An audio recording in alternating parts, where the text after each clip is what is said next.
प्रिय भक्तों, माता लक्ष्मी की कृपा से धन, समृद्धि और ऐश्वर्य प्राप्त होता है। शास्त्रों में कहा गया है कि माता लक्ष्मी की कृपा जिस घर पर होती है वहाँ धन, ऐश्वर्य और सुख समृद्धि का वास होता है। यदि आप भी चाहते हैं कि आपके जीवन में कभी धन की कमी ना हो तो आज हम आपको एक अद्भुत चमत्कारी मंत्र बताने जा रहे हैं। इसे सिर्फ 108 बार जाप करने से अचानक धन लाभ होता है, रुका हुआ पैसा वापस आता है, घर में सुख, शांति और बरकत बनी रहती है। माँ लक्ष्मी की कृपा से भाग्य चमक उठता है। अखंड धन संपत्ति पाने के लिए इस वीडियो को प्रेम पूर्वक लाइक कर दीजिए और चैनल को सब्सक्राइब कर दीजिए और कमेंट बॉक्स में जय माँ लक्ष्मी अवश्य लिख दीजिए। तो चलिए भक्तों, मंत्र का जाप करना प्रारंभ करते हैं। ओम ह्रीं श्रीं महालक्ष्म्यै नमः। दन्तं मे देहि द्रव्यः स्वाहा। ओम ह्रीं श्रीं महालक्ष्म्यै नमः। दन्तं मे देहि द्रव्यः स्वाहा। ओम ह्रीं श्रीं महालक्ष्म्यै नमः। दन्तं मे देहि द्रव्यः स्वाहा। ओम ह्रीं श्रीं महालक्ष्म्यै नमः। दन्तं मे देहि द्रव्यः स्वाहा। ओम ह्रीं श्रीं महालक्ष्म्यै नमः। दन्तं मे देहि द्रव्यः स्वाहा। ओम ह्रीं श्रीं महालक्ष्म्यै नमः।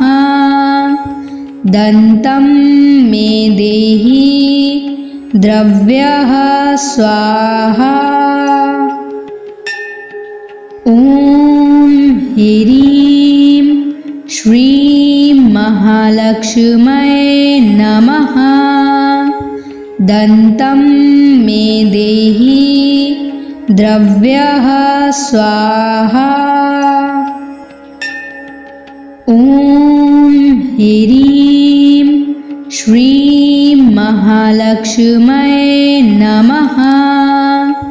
दन्तं मे देहि द्रव्यः स्वाहा। ओम ह्रीं श्रीं महालक्ष्म्यै नमः। दन्तं मे देहि द्रव्यः स्वाहा। ओम ह्रीं श्रीं महालक्ष्म्यै नमः।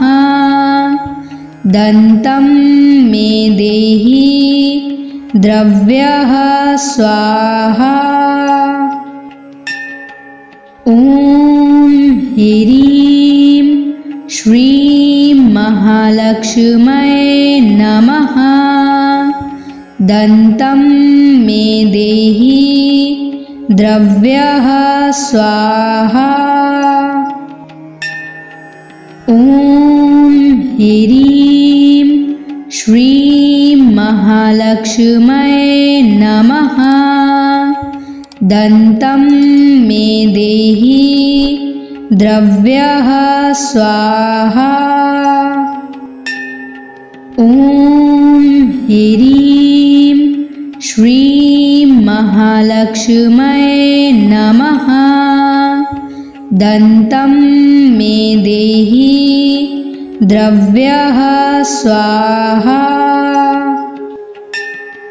ओम ह्रीं महालक्ष्म्यै नमः। दन्तं मे देहि द्रव्यः स्वाहा। ॐ ह्रीं श्रीं महालक्ष्म्यै नमः। दन्तं मे देहि द्रव्यः स्वाहा। ॐ ह्रीं श्रीं महालक्ष्म्यै नमः। दन्तं मे देहि द्रव्यः स्वाहा। ॐ ह्रीं श्रीं महालक्ष्म्यै नमः। दन्तं मे देहि द्रव्यः स्वाहा। ॐ ह्रीं श्रीं महालक्ष्म्यै नमः। दन्तं मे देहि द्रव्यः स्वाहा। ॐ ह्रीं श्रीं महालक्ष्म्यै नमः। दन्तं मे देहि द्रव्यः स्वाहा।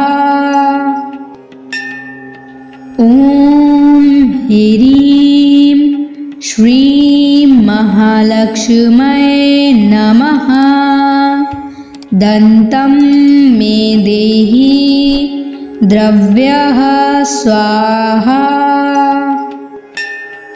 ॐ ह्रीं श्रीं महालक्ष्म्यै नमः।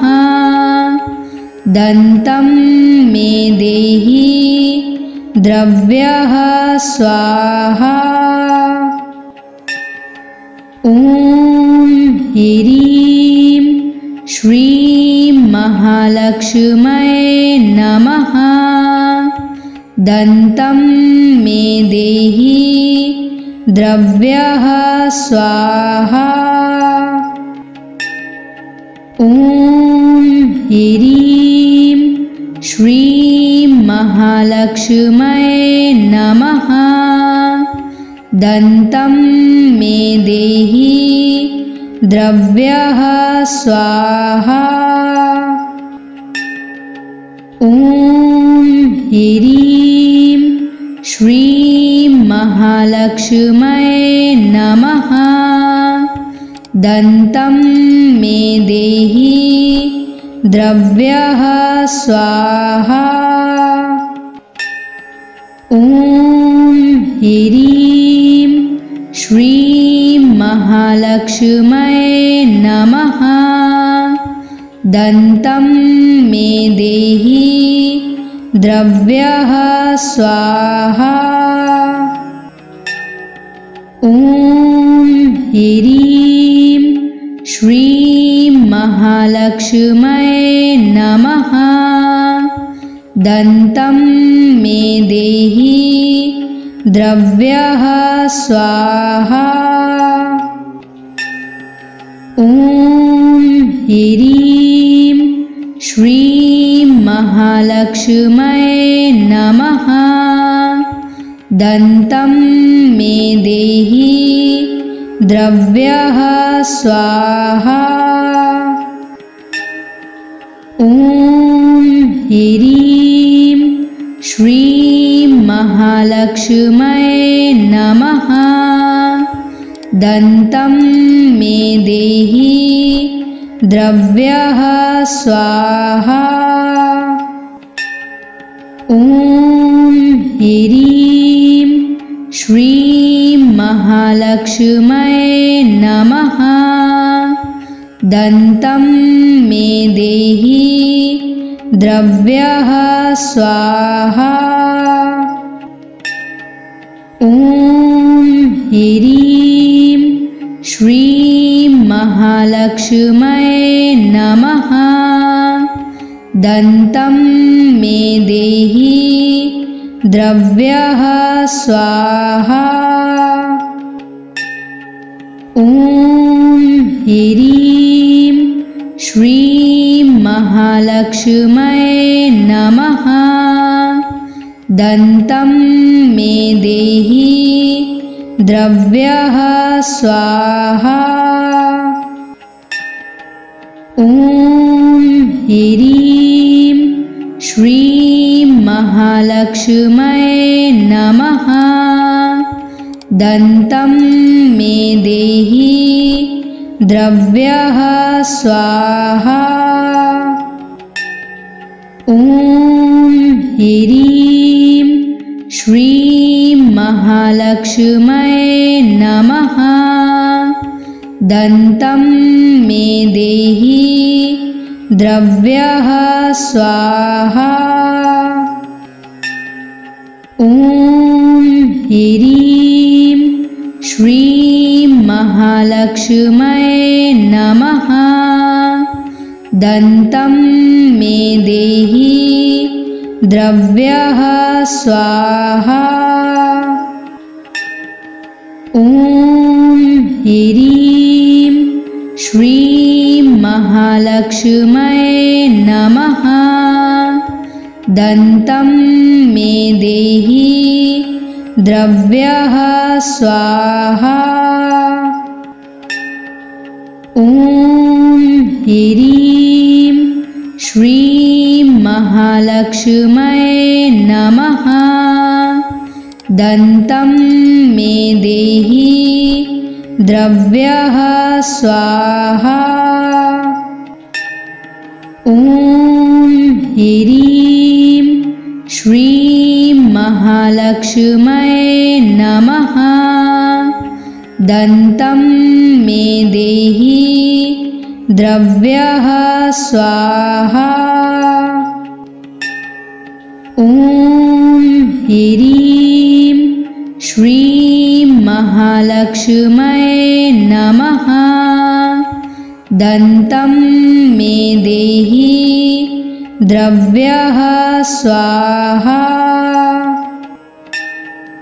ॐ ह्रीं श्रीं महालक्ष्म्यै नमः। दन्तं मे देहि द्रव्यः स्वाहा। ॐ ह्रीं श्रीं महालक्ष्म्यै नमः। दन्तं मे देहि द्रव्यः स्वाहा। ॐ ह्रीं श्रीं महालक्ष्म्यै नमः। दन्तं मे देहि द्रव्यः स्वाहा।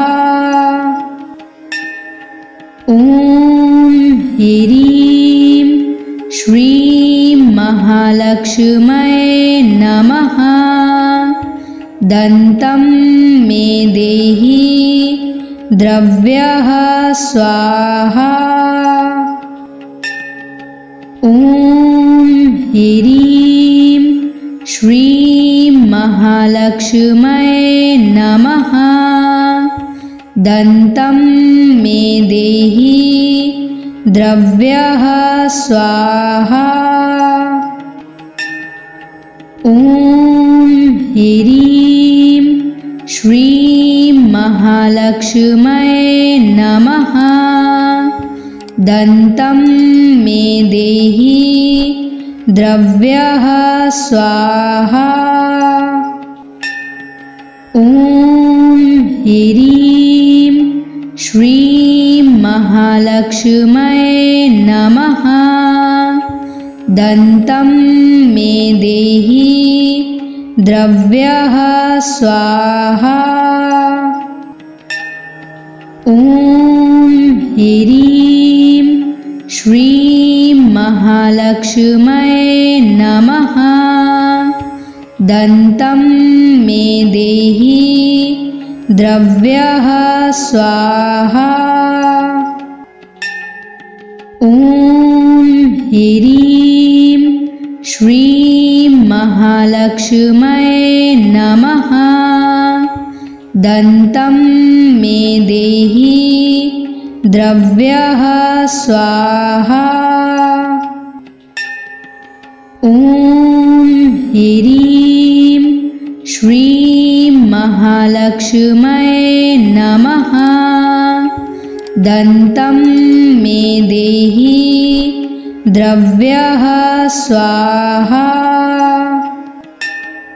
ॐ ह्रीं श्रीं महालक्ष्म्यै नमः।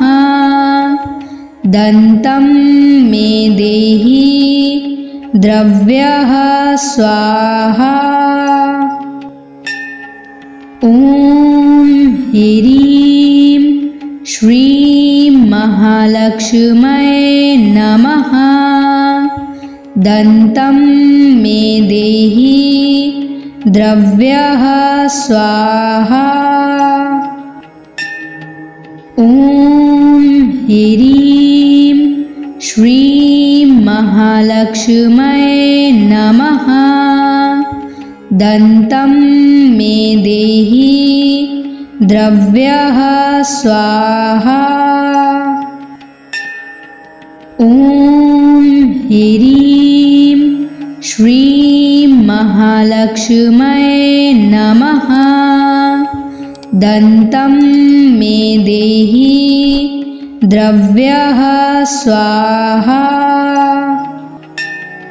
ॐ ह्रीं श्रीं महालक्ष्म्यै नमः। दन्तं मे देहि द्रव्यः स्वाहा।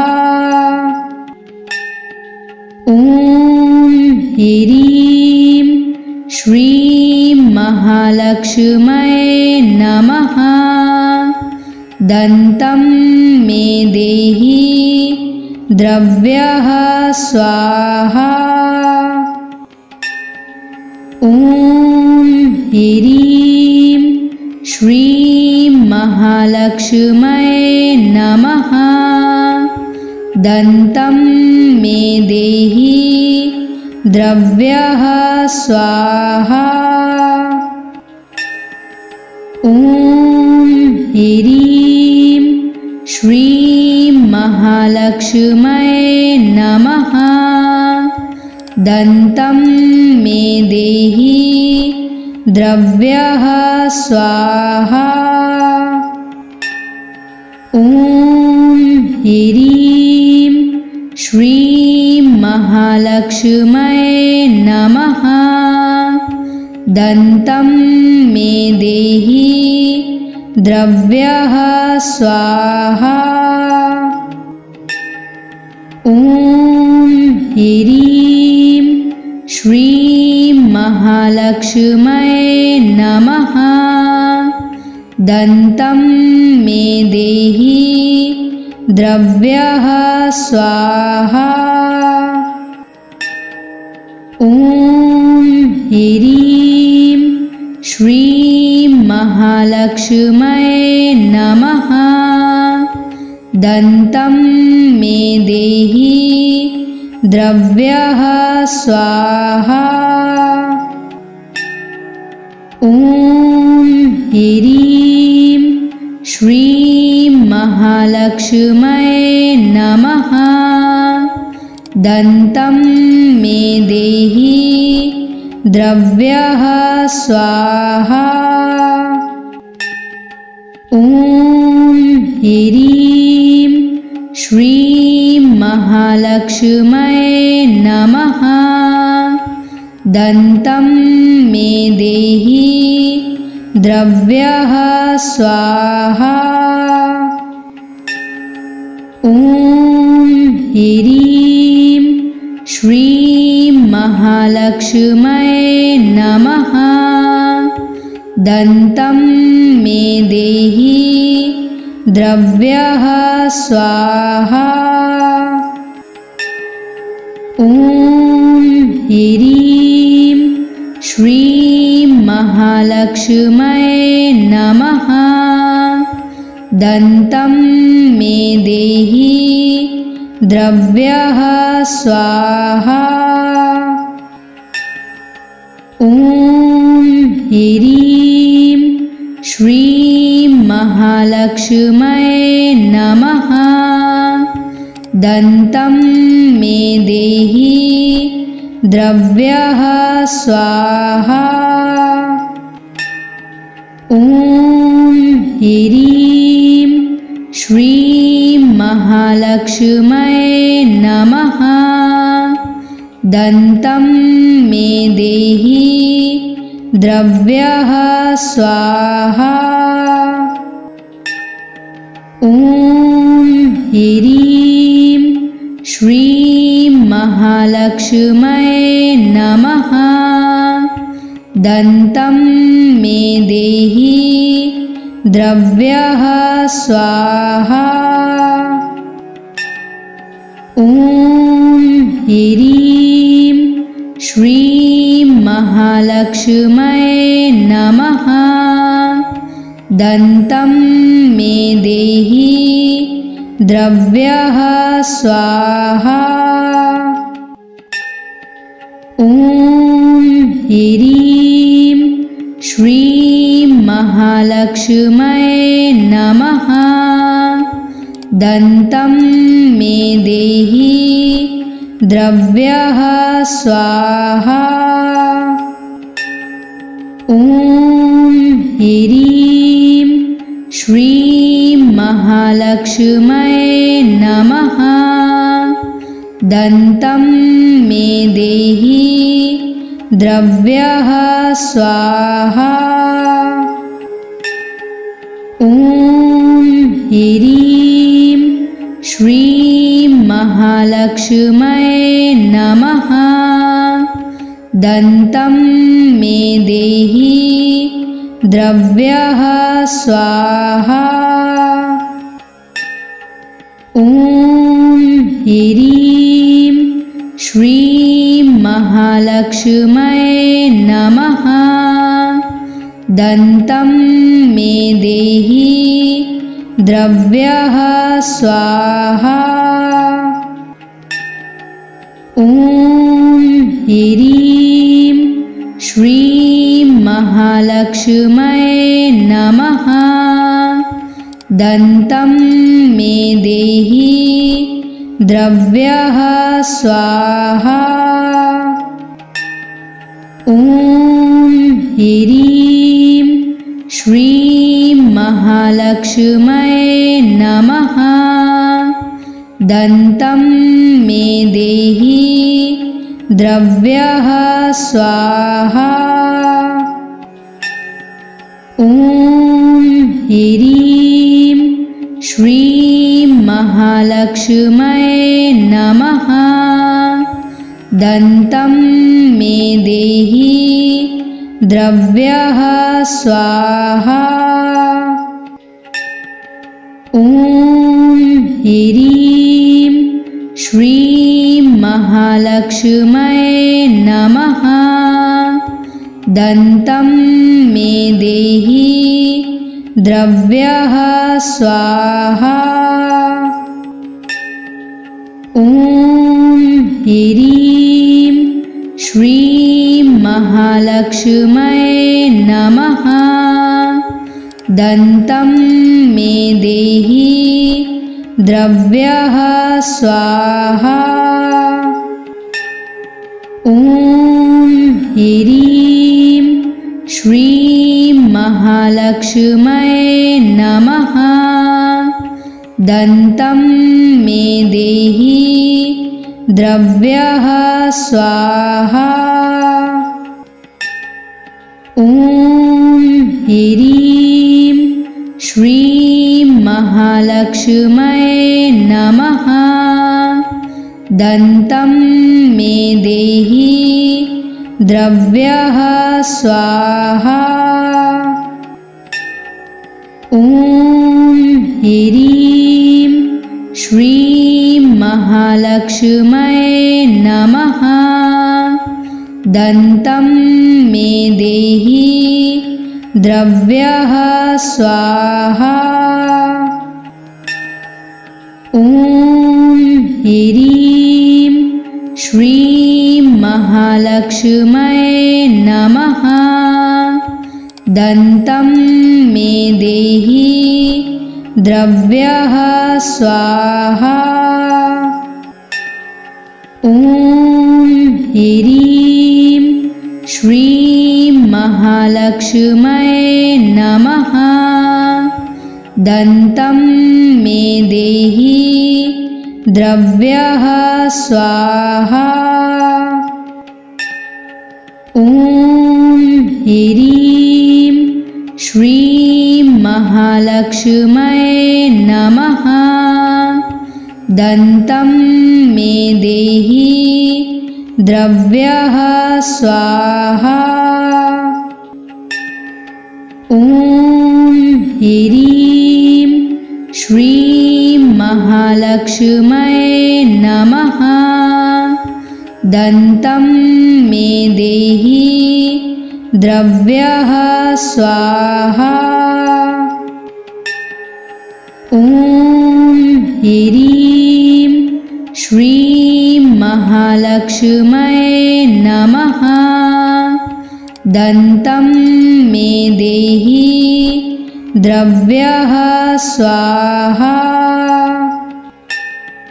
ॐ ह्रीं श्रीं महालक्ष्म्यै नमः। दन्तं मे देहि द्रव्यः स्वाहा। ॐ ह्रीं श्रीं महालक्ष्म्यै नमः। दन्तं मे देहि द्रव्यः स्वाहा। ॐ ह्रीं श्रीं महालक्ष्म्यै नमः।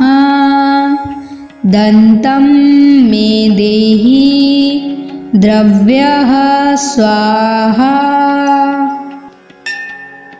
ॐ ह्रीं श्रीं महालक्ष्म्यै नमः। दन्तं मे देहि द्रव्यः स्वाहा। ॐ ह्रीं श्रीं महालक्ष्म्यै नमः। दन्तं मे देहि द्रव्यः स्वाहा। ॐ ह्रीं श्रीं महालक्ष्म्यै नमः। दन्तं मे देहि द्रव्यः स्वाहा। ॐ ह्रीं श्रीं महालक्ष्म्यै नमः। दन्तं मे देहि द्रव्यः स्वाहा।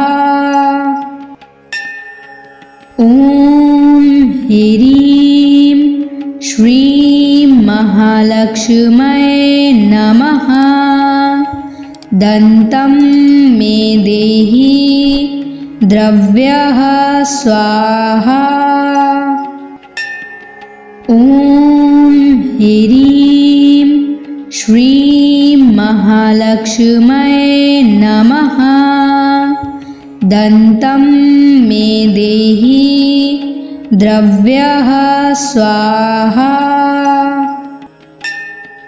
ॐ ह्रीं श्रीं महालक्ष्म्यै नमः। दन्तं मे देहि द्रव्यः स्वाहा। ॐ ह्रीं श्रीं महालक्ष्म्यै नमः। दन्तं मे देहि द्रव्यः स्वाहा। ॐ ह्रीं श्रीं महालक्ष्म्यै महालक्ष्म्यै नमः। दन्तं मे देहि द्रव्यः स्वाहा। ॐ ह्रीं श्रीं महालक्ष्म्यै नमः। दन्तं मे देहि द्रव्यः स्वाहा। ॐ ह्रीं श्रीं महालक्ष्म्यै नमः। दन्तं मे देहि द्रव्यः स्वाहा। ॐ ह्रीं श्रीं महालक्ष्म्यै नमः। दन्तं मे देहि द्रव्यः स्वाहा। ॐ ह्रीं श्रीं महालक्ष्म्यै नमः। दन्तं मे देहि द्रव्यः स्वाहा। ॐ ह्रीं श्रीं महालक्ष्म्यै नमः। दन्तं मे देहि द्रव्यः स्वाहा। ॐ ह्रीं श्रीं महालक्ष्म्यै नमः। दन्तं मे देहि द्रव्यः स्वाहा। ॐ ह्रीं श्रीं महालक्ष्म्यै नमः। दन्तं मे देहि द्रव्यः स्वाहा। ॐ ह्रीं श्रीं महालक्ष्म्यै नमः। दन्तं मे देहि द्रव्यः स्वाहा। ॐ ह्रीं श्रीं महालक्ष्म्यै नमः। दन्तं मे देहि द्रव्यः स्वाहा। ॐ ह्रीं श्रीं महालक्ष्म्यै नमः। दन्तं मे देहि द्रव्यः स्वाहा। ॐ ह्रीं श्रीं महालक्ष्म्यै नमः। दन्तं मे देहि द्रव्यः स्वाहा। ॐ ह्रीं श्रीं महालक्ष्म्यै नमः। दन्तं मे देहि द्रव्यः स्वाहा। ॐ ह्रीं श्रीं महालक्ष्म्यै नमः। दन्तं मे देहि द्रव्यः स्वाहा। ॐ ह्रीं श्रीं महालक्ष्म्यै नमः। दन्तं मे देहि द्रव्यः स्वाहा। ॐ ह्रीं श्रीं महालक्ष्म्यै नमः। दन्तं मे देहि द्रव्यः स्वाहा। ॐ ह्रीं श्रीं महालक्ष्म्यै नमः। दन्तं मे देहि द्रव्यः स्वाहा। ॐ ह्रीं श्रीं महालक्ष्म्यै नमः। दन्तं मे देहि द्रव्यः स्वाहा। ॐ ह्रीं श्रीं महालक्ष्म्यै नमः। दन्तं मे देहि द्रव्यः स्वाहा। ॐ ह्रीं श्रीं महालक्ष्म्यै नमः। दन्तं मे देहि द्रव्यः स्वाहा।